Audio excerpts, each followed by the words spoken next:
রাজশাহীতে police Lines School and কলেজের অধ্যক্ষর বিচারের দাবিতে মানববন্ধন। লিয়াকত হোসেন, রাজশাহী প্রতিনিধি। রাজশাহী শহরে Shahid Mamun Mahmud Police Lines School and কলেজের দুর্নীতিবাজ ও অর্থ আত্মসাৎকারী বরখাস্তকৃত অধ্যক্ষ গোলাম মাওলার বিচারের দাবিতে মানববন্ধন করেছে বৈষম্য বিরোধী ছাত্র অভিভাবক ফোরাম এবং শিক্ষার্থীরা। আন্দোলনকারীরা অধ্যক্ষের বিরুদ্ধে অর্থ আত্মসাৎ, দুর্নীতি, স্বেচ্ছাচারী রাজনৈতিক প্রভাব খাটিয়ে বিভিন্ন শিক্ষার্থী, অভিভাবক ও শিক্ষক কর্মচারীকে হেনস্থা করার অভিযোগ তোলেন। এ সময় বরখাস্তকৃত অধ্যক্ষ গোলাম মাওলাকে গ্রেফতারের দাবি জানানো হয়েছে। বৃহস্পতিবার সকাল 11:30টায় Shahid Mamun Mahmud Police Lines School and কলেজের সামনে এই কর্মসূচির আয়োজন করা হয়।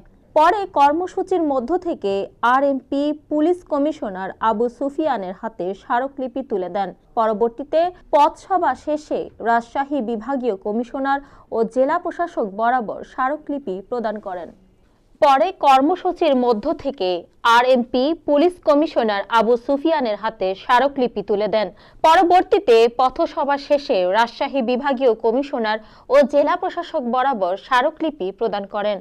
এ সময় বক্তারা বলেন, Shahid Mamun Mahmud Police Lines School and কলেজের বরখাস্তকৃত অধ্যক্ষ নানা অনিয়ম দুর্নীতিতে জর্জরিত। তিনি আওয়ামী লীগের দোসর। তার অনিয়ম দুর্নীতি ঢাকতে সন্ত্রাসী বাহিনী কর্তৃক অধ্যক্ষের কক্ষের তালা ভেঙে অফিস দখলের চেষ্টা করেন।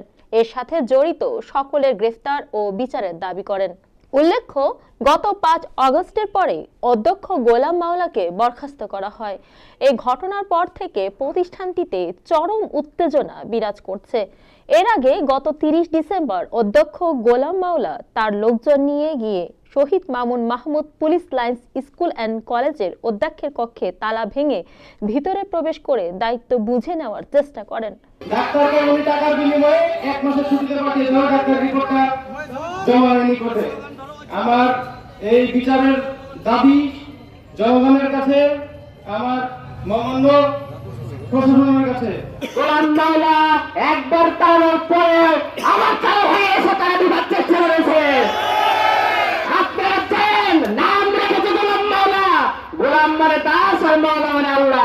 এই আল্লাহর গোলাম না, এই শয়তানের গোলাম। এই হলো এই কলেজে আসার পরে।